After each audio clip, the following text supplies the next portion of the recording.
Hello everyone, জ্ঞানজ্যোতি coaching সেন্টারের পক্ষ থেকে তোমাদের সকলকে জানাই আরও একবার স্বাগত। আজকের ক্লাসে আলোচনার বিষয় হচ্ছে এনক্লোজার আন্দোলন সম্পর্কে। ঠিক আছে, এনক্লোজার মুভমেন্ট যেটা বিষয় রয়েছে এই টপিকটা নিয়ে আজকের এই ক্লাসের মাধ্যমে তোমাদের সঙ্গে আলোচনা করব। ঠিক আছে, তোমরা যারা SKBU অর্থাৎ সিধু কানু বিরসা ইউনিভার্সিটির অধীনস্থ বিভিন্ন কলেজগুলিতে পড়াশোনা করছো, তোমাদের জন্য আজকের ক্লাসে 7th semester major history paper 12 থেকে কিন্তু একটি খুবই গুরুত্বপূর্ণ বিষয় নিয়ে আলোচনা করব, যেটা সম্পর্কে প্রথমেই বললাম যে এনক্লোজার আন্দোলন সম্পর্কে। ঠিক আছে, আচ্ছা, এই এনক্লোজার আন্দোলন কি বা এর সম্পর্কে কি রয়েছে বিস্তারিতভাবে আজকের এই ক্লাসের মাধ্যমে কিন্তু তোমাদের সঙ্গে আলোচনা করব। ঠিক আছে, প্রথমত দেখো কি রয়েছে, যে বলেছে এই এনক্লোজার আন্দোলন যেটা রয়েছে এটা কি বলেছে। দেখো, এনক্লোজার আন্দোলন হলো ইংল্যান্ডের ইতিহাসে একটি অত্যন্ত গুরুত্বপূর্ণ অর্থনৈতিক ও সামাজিক প্রক্রিয়া। অর্থাৎ এই যে আন্দোলনটা ছিল এটা কোথার ইতিহাসের ছিল? ইংল্যান্ডের ইতিহাসের ক্ষেত্রে কিন্তু একটা খুবই গুরুত্বপূর্ণ কিন্তু প্রক্রিয়া ছিল।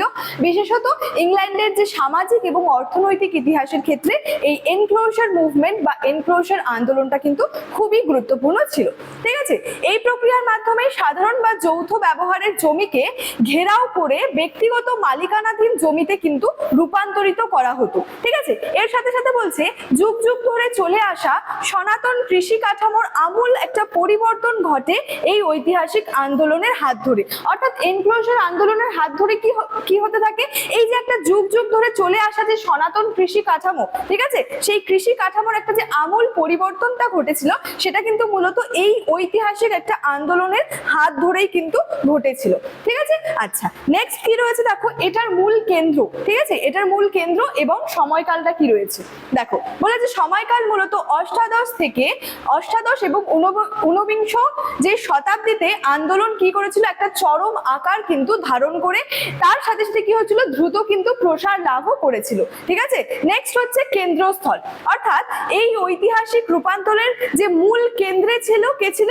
ইংল্যান্ড কিন্তু ছিল। তাহলে এটার কেন্দ্রস্থল কোথায় ছিল? ইংল্যান্ড। ঠিক আছে, আচ্ছা, সমগ্র ব্রিটিশ ভূখণ্ডে এই যে একটা প্রথা এটা কিন্তু ব্যাপক কার্যকর হতে শুরু করেছিল। তাহলে এখানে মূলত আমরা কি দেখলাম, যে এটার সময়কালটা বা মূল কেন্দ্র কি ছিল, যেটা ছিল ইংল্যান্ড, এবং সময়সীমা বা সময়কালটা কি ছিল, যে অষ্টাদশ এবং ঊনবিংশ শতাব্দীতে। ঠিক আছে, নেক্সট হচ্ছে এই যে একটা আন্দোলন হলো যেটা ইংল্যান্ডের ইতিহাসে খুবই একটা গুরুত্বপূর্ণ প্রক্রিয়া বা গুরুত্বপূর্ণ ঘটনা। ঠিক আছে, তো এটার ক্ষেত্রে কি হচ্ছে, বিভিন্ন আর কি বৈশিষ্ট্য পরিলক্ষিত হয়। অর্থাৎ বিভিন্ন বৈশিষ্ট্য কিন্তু রয়েছে। যেমন প্রথম বৈশিষ্ট্য কি? জমি ঘেরাও। এখানে কি বলেছে, বড় বড় ভূস্বামীরা সাধারণ চাষাবাদের জমি, চারণভূমি এবং পতিত জমি প্রাচীর বা বেড়া দিয়ে ঘিরে নিজেদের অধীনে কিন্তু নিয়ে নিত। ঠিক আছে, কি করতো? জমি ঘেরাও করে নিত, নিজেদের অধীনে নিয়ে নিত। কারা নিয়ে নিত?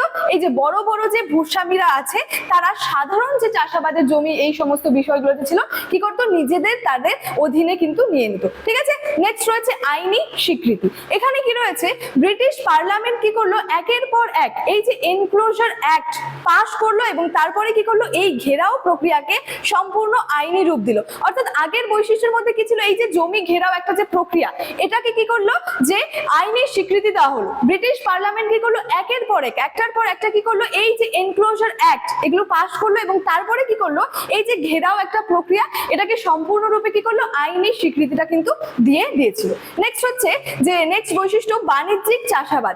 এখানে কি রয়েছে, এখানে বলেছে সনাতন উন্মুক্ত মাঠ ব্যবস্থার অবসান ঘটে এবং অধিক লাভের আশায় আধুনিক ও পরিকল্পিত বাণিজ্যিক চাষাবাদটা কি হয়, শুরু হয়। তাহলে এনক্লোজার যে মুভমেন্টটা রয়েছে এই মুভমেন্টটার ক্ষেত্রে কি হচ্ছে, এই বৈশিষ্ট্যগুলো কিন্তু পরিলক্ষিত হচ্ছে। ঠিক আছে, তারপরে হচ্ছে দেখো আইনি স্বীকৃতি। ঠিক আছে, যেটা নিয়ে আগের বৈশিষ্ট্যের মাধ্যমেও তোমাদের সঙ্গে আলোচনা করলাম, যে এই আন্দোলন শুধুমাত্র ভূস্বামীদের ব্যক্তিগত ক্ষমতার জোরে হয়নি, বরং এর পিছনে কি ছিল, সুস্পষ্ট রাষ্ট্রীয় কিছু সমর্থন।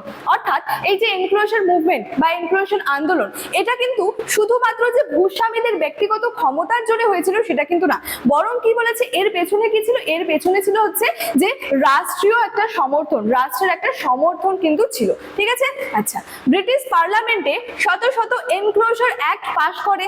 তার সাথে সাথে কি এই আইনগুলোর মাধ্যমে যৌথ জমির ওপর কি হচ্ছে, সাধারণ কৃষকদের যে অধিকার সেটা হচ্ছে বাতিল করা হয়।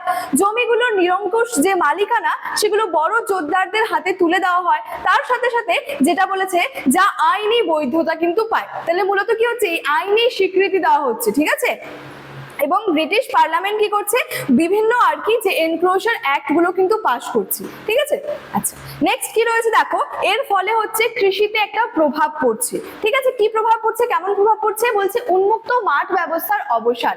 তাহলে এই যে যুগ যুগ ধরে চলে আসা সনাতন উন্মুক্ত যে মাঠ ব্যবস্থার চিরতরে একটা অবসান ঘটছে। কৃষকরা আর স্বাধীনভাবে কি করছে, যে কোনো জায়গায় কাজ করতে যে পারতেন না। তাহলে কি হচ্ছে, একটা হচ্ছে কৃষিতে একটা প্রভাব পড়ছে, কৃষকদের জীবনেও কিন্তু একটা এর ফলে একটা ব্যাপক বা চরম প্রভাবটা কিন্তু দেখা যাচ্ছে।